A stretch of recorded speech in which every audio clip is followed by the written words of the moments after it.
22 below zero, fingers frozen to copper wire, artillery shells screaming overhead every 30 seconds, and Sergeant Harold "Pop" Schmitz, kneeling in waist-deep snow, strips insulation from a telephone cable with his teeth because his hands won't work anymore. This is December 1944, Bastogne, Belgium, the 101st Airborne, surrounded, outnumbered, cut off from the world.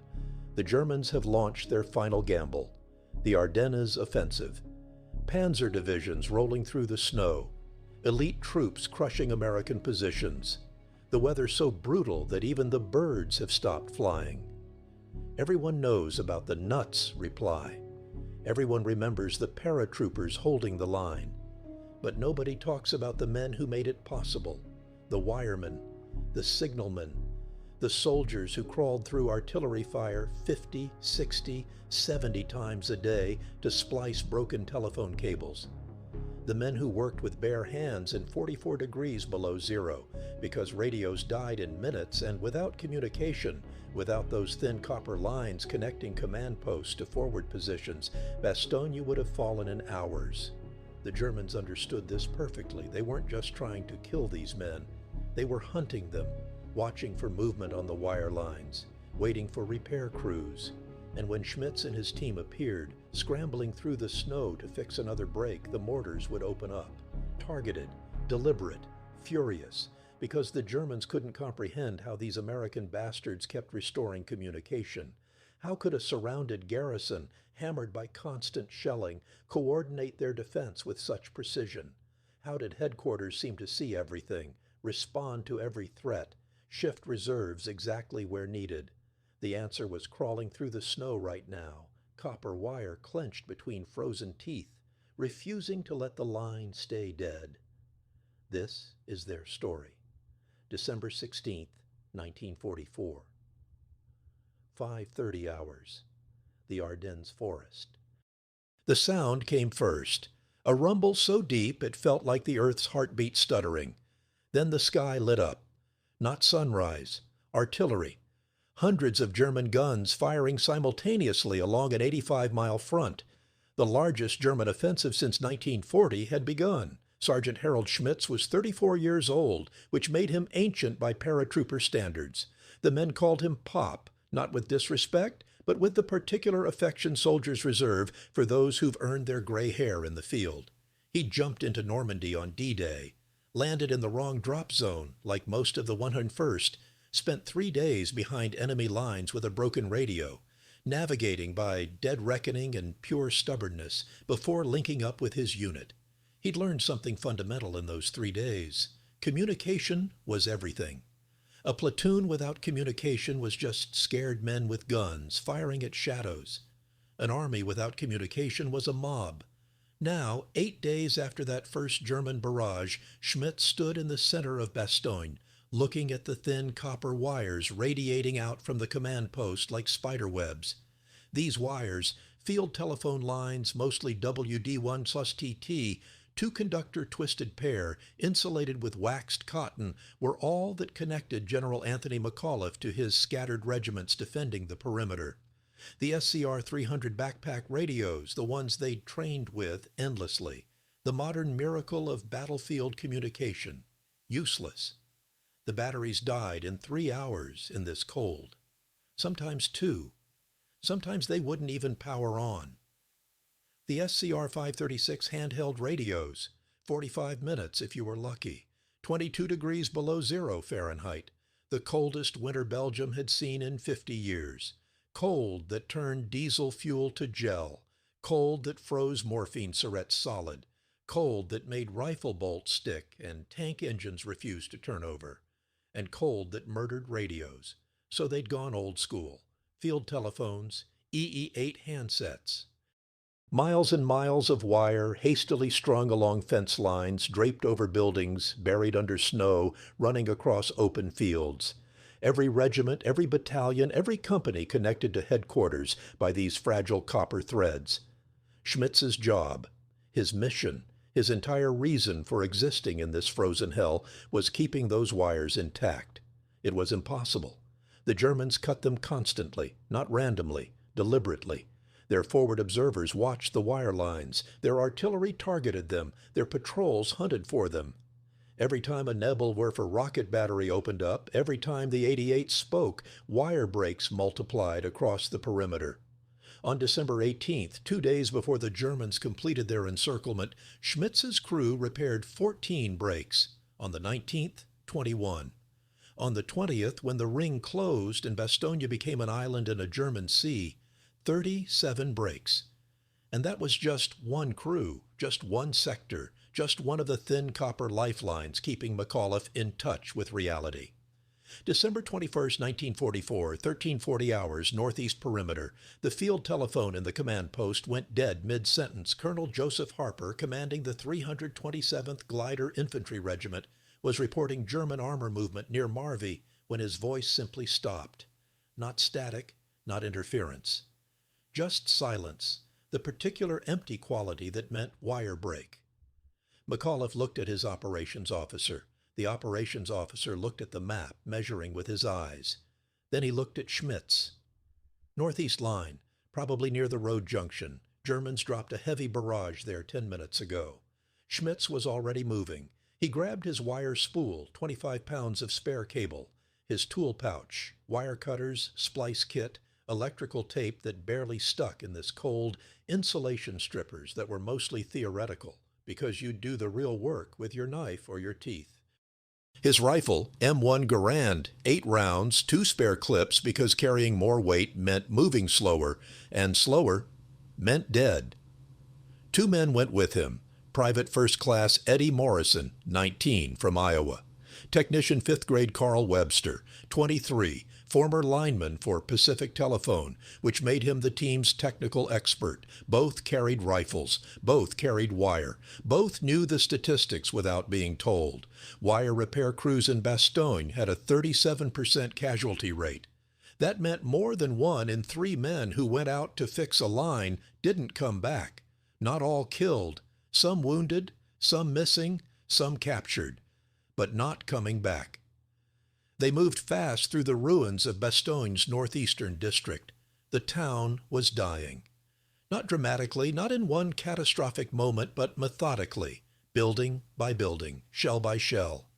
Every German barrage chewed away more structures, left more rubble, created more jagged skylines where homes had stood. The snow was waist-deep in places, pristine white on top, blood-streaked beneath where wounded men had been dragged to aid stations. The cold had preserved everything. Frozen bandages, frozen bloodstains, frozen tire tracks from vehicles that had tried to move and gotten stuck. They found the break 400 yards from headquarters. The wire had been severed cleanly, not torn by shrapnel, but cut by blast overpressure. 20 feet of cable simply gone, vaporized by a direct hit from a 150-millimeter shell. Could be worse, Morrison said, his voice muffled by the scarf wrapped around his face. Could be 3 breaks. Give it time, Schmitz replied. The repair process was simple in theory. Cut back to clean wire on both ends, strip insulation, splice the conductors together, wrap with tape, test the circuit. Done. In practice, at 22 below zero, with German observers watching through binoculars and German gunners with their fingers on firing keys, it was surgery performed in hell. Schmitz removed his gloves. There was no choice. You couldn't feel the wire through gloves, couldn't manipulate the tiny conductors, couldn't make the splice secure.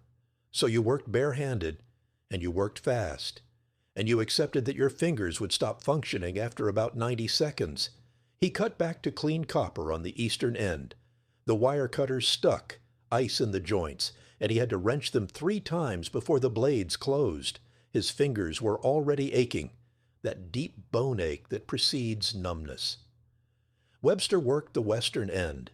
He was faster, his telephone company training showing in the economy of movement. Strip, twist, splice. Professional, efficient. The first mortar round landed 60 yards away. The Germans had seen them. Keep working, Schmitz said, though nobody had stopped. Morrison lying prone with his rifle, scanning for targets. Webster, hands steady, completing his splice.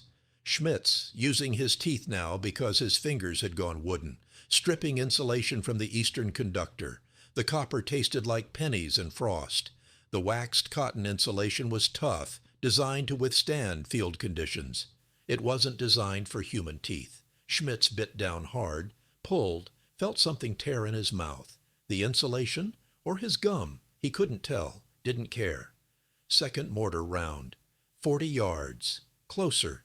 His fingers wouldn't close properly anymore. He could see them moving but couldn't feel them. He pressed the exposed conductors together with his palms, mashing them like clay, then fumbled for the electrical tape. The tape wouldn't unroll. The adhesive had frozen solid. Webster passed him a different roll, this one kept inside his jacket, warmed by body heat. Still stiff, but workable. Schmitz wrapped the splice once, twice, 3 times around. Good enough. Third mortar round.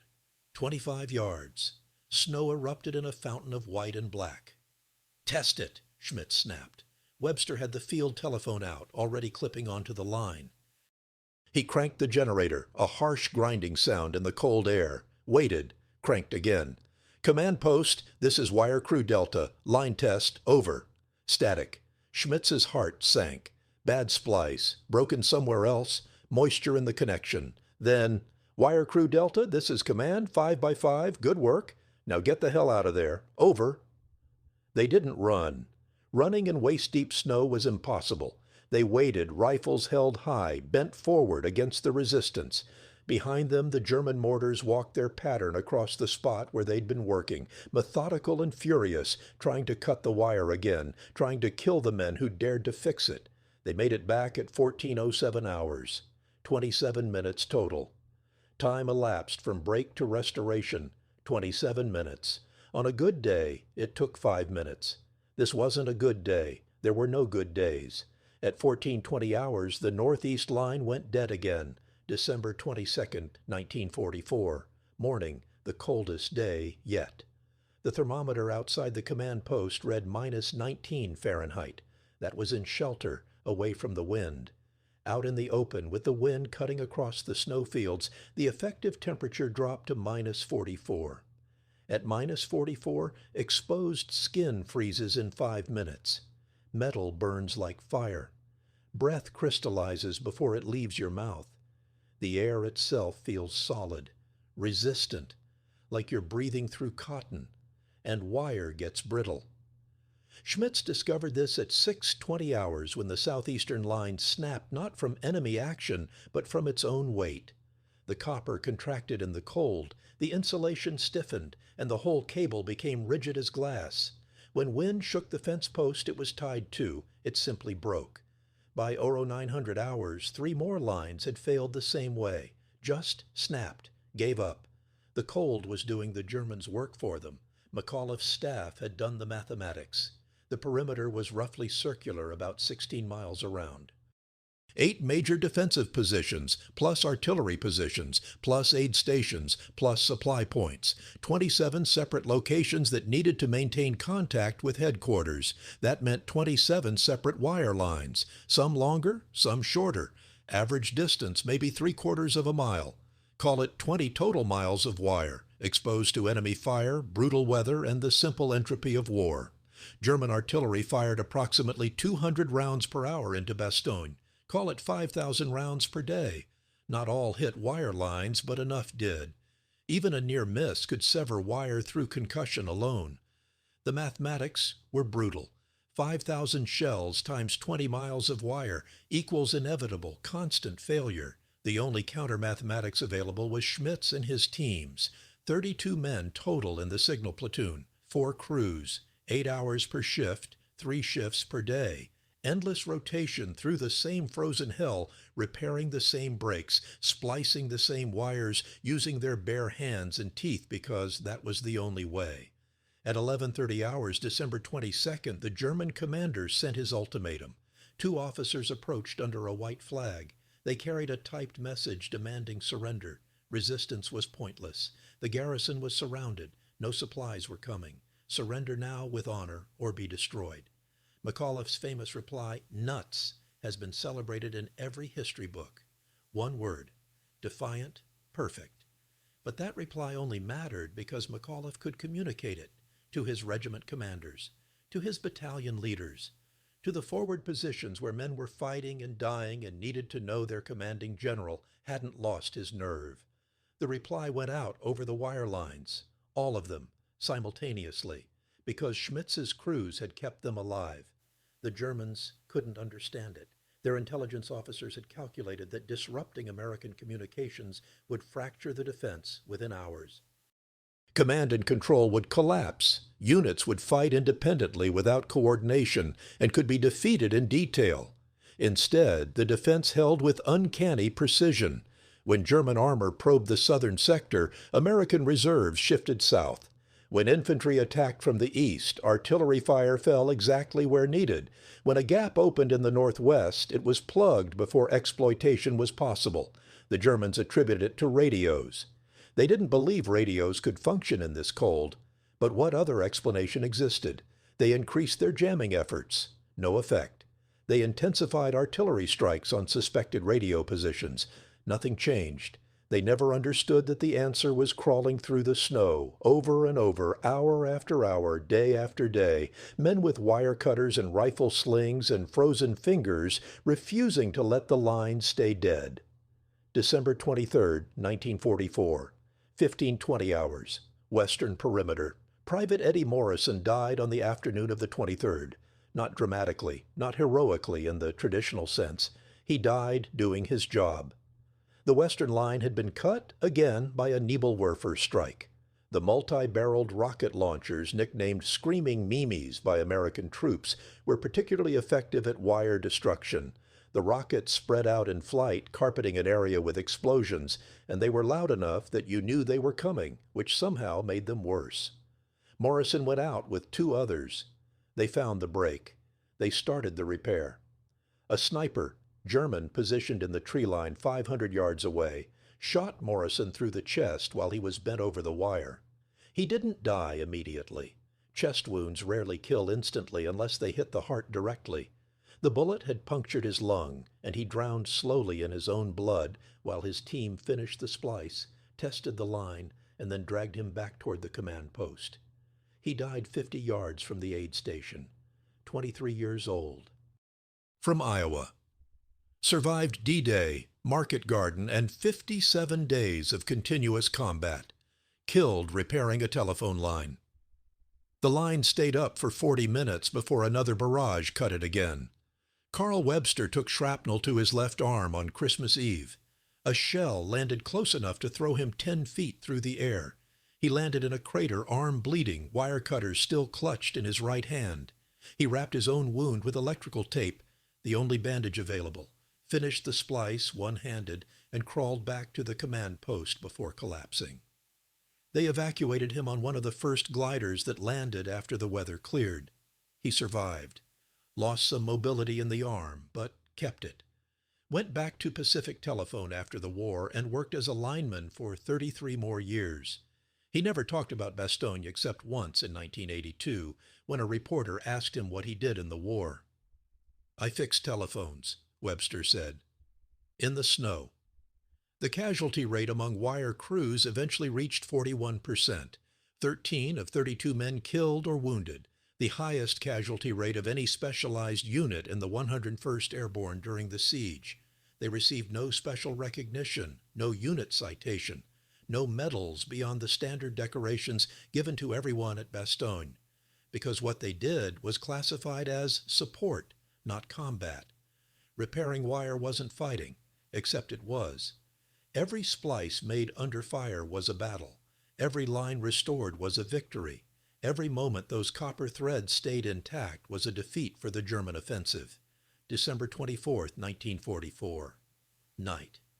The Germans launched their major assault on Christmas Eve, not a probe, not a local attack, a coordinated push with armor and infantry, trying to break through before American relief columns could arrive.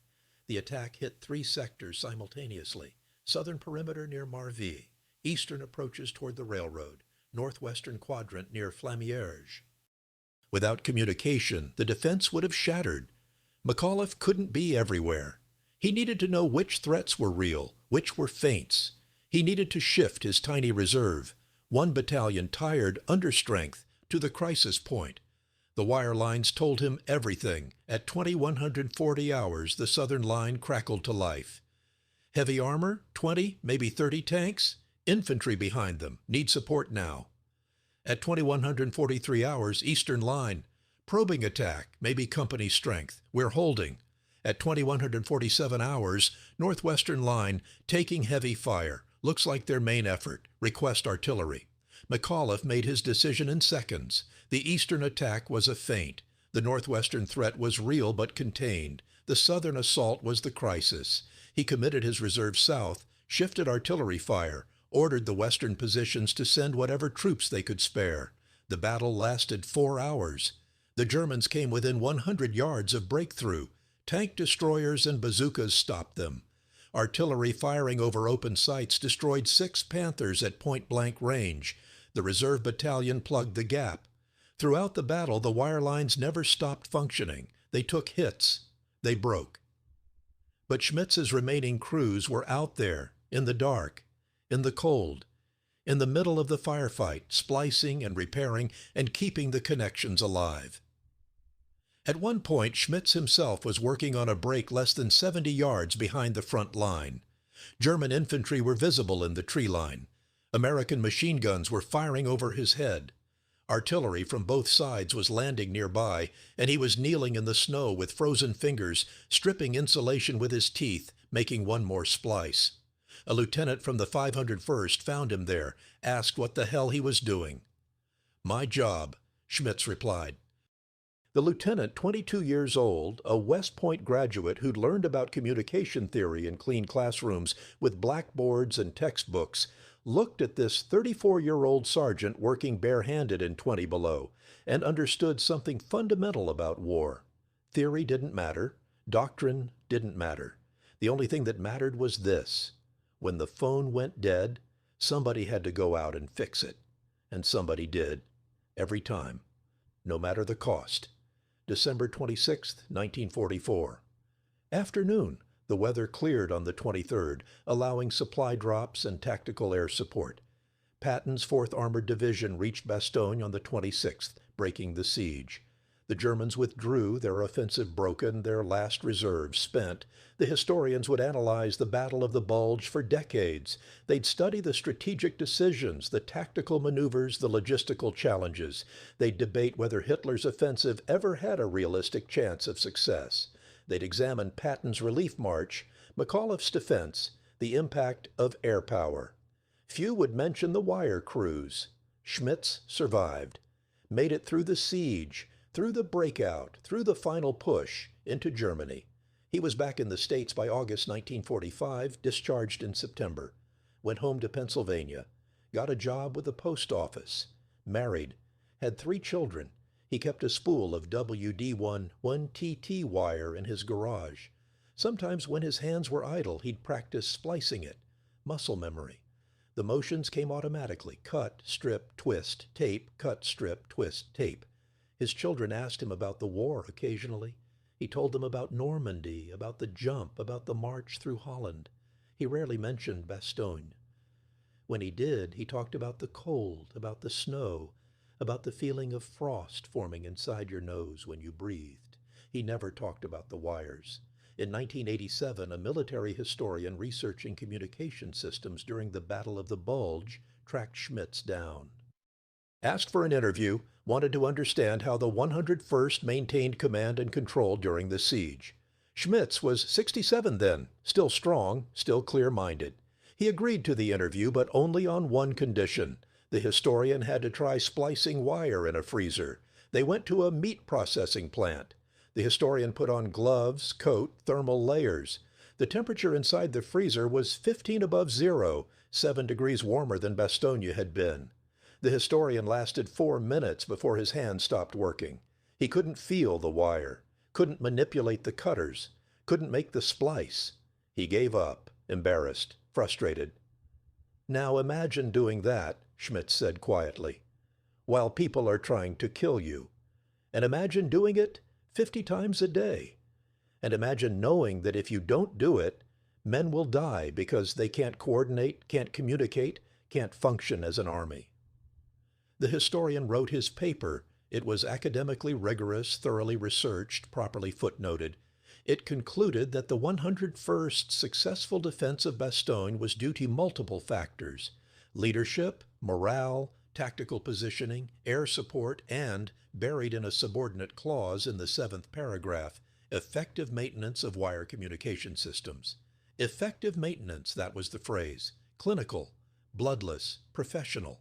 It didn't capture the reality, didn't capture Morrison dying with wire cutters in his hand, didn't capture Webster binding his own wound with electrical tape because he had to finish the job first, didn't capture Schmitz, 34 years old, ancient by paratrooper standards, kneeling in snow, stained with frozen blood, stripping insulation with his teeth because his fingers had stopped working. Effective maintenance. Schmitz died in 2003, aged 83. Heart attack, quick and clean. He was buried with military honors, flag on the coffin, rifle salute, taps played by a teenage bugler from the local VFW. One of his grandsons gave the eulogy, talked about Harold Schmitz, the father, the grandfather, the postal worker, mentioned his military service briefly. Pop served in World War II with the 101st Airborne. He was at Normandy and Bastogne. He didn't talk about it much, but we knew he was proud of his service. That was all. No mention of the wires. No mention of the dozens of times he crawled through artillery fire to splice a cable. No mention of the invisible war he fought while the shooting war raged around him. Because that's not how history remembers support personnel. We remember the riflemen, the tankers, the pilots. We remember dramatic charges and desperate stands and heroic last words. We remember Patton racing to the rescue and McAuliffe's defiant nuts and the paratroopers holding the line against impossible odds. We don't remember the wiremen, but maybe we should. Because wars aren't won by heroes alone. They're won by systems, by logistics, by the unglamorous invisible work of keeping communications flowing, supplies moving, information spreading, by the thousands of soldiers whose names never make the history books, whose actions never get commemorated, whose contributions are summarized in clinical academic prose as effective maintenance. The German commanders at Bastogne made a fundamental miscalculation. They assumed that disrupting American communications would paralyze the defense. They were right. It should have. In theory and doctrine, in every reasonable expectation, cutting those wire lines should have fractured American command and control.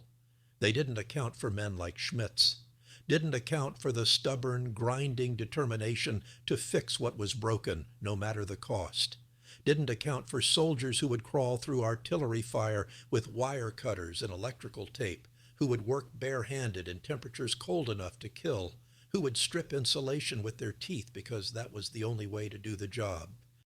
The Germans cut the wires. Schmitz fixed them. The Germans cut them again.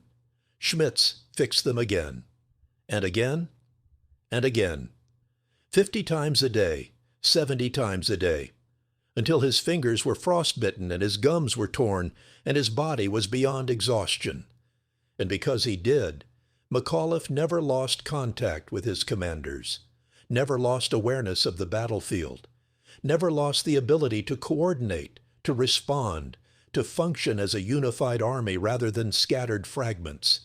That's why Bastogne held, not just because of leadership or courage or tactical brilliance, because Sergeant Harold "Pop" Schmitz and men like him refused to let the wires stay dead. In 2019, the U.S. Army Signal Corps created a small memorial at Fort Gordon, Georgia. It lists the names of signal soldiers who died in World War II. Eddie Morrison's name is there, one among thousands.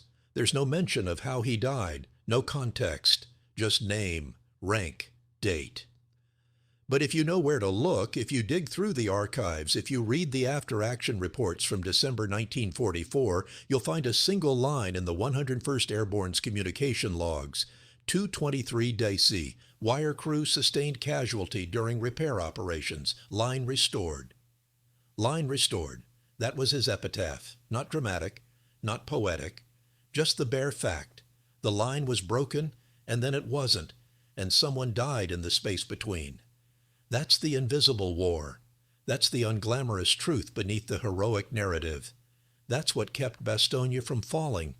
Men with wire cutters and frozen fingers and frozen faith that their work mattered. And it did. God, it did. If you drive through Bastogne today, you'll find monuments everywhere. The 101st Airborne has multiple memorials. McAuliffe has a square named after him. There's a museum, a historic trail, markers at every significant defensive position. There's nothing for the wireman. No plaque, no monument. No marker saying, here on this spot, Sergeant Harold Schmitz spliced a cable under fire. Because nobody recorded exactly where those splices happened. Nobody thought to mark the locations. They were everywhere and nowhere, scattered across 16 miles of perimeter, repeated in endless iterations, each splice identical to the last. The wire is gone now, salvaged after the battle, recycled, melted down, reused. The copper that carried those desperate communications, that connected McAuliffe to his commanders, that kept the defense functioning. That copper is probably in someone's plumbing now, or in electrical wiring, or in a car's radiator, transformed from lifeline to infrastructure, from critical to mundane, from visible to invisible, which is fitting, perhaps. Because that was always the wireman's fate, to be essential while invisible, to be critical while forgotten, to be the difference between victory and defeat while receiving footnote treatment in the history books. But they knew. Schmitz knew. Webster knew. Morrison knew in the last moments before he died in the snow with wire cutters in his hand. They knew their work mattered, knew that every splice they made, every line they restored, every moment they kept those communications alive was a battle won. A small battle, an invisible battle, but a battle nonetheless. And sometimes, in war, the invisible battles are the ones that matter most. The shootin' war gets the glory. The invisible war gets the victory. Remember that the next time you read about Bastogne, the next time you hear about the 101st's desperate stand, the next time someone invokes McAuliffe's famous reply. Remember the men in the snow, the men with frozen fingers and torn gums and wire cutters that wouldn't close in the cold. The men who crawled through artillery fire to splice cables. The men who refused to let the line stay dead. Remember Sergeant Harold "Pop" Schmitz, 34 years old, ancient by paratrooper standards, kneeling in blood-stained snow at 22 below zero, stripping insulation with his teeth because that was what the mission required. Remember Private Eddie Morrison, 19 years old, from Iowa, who died doing his job so others could do theirs. Remember the invisible war, because without it, the visible war would have been lost.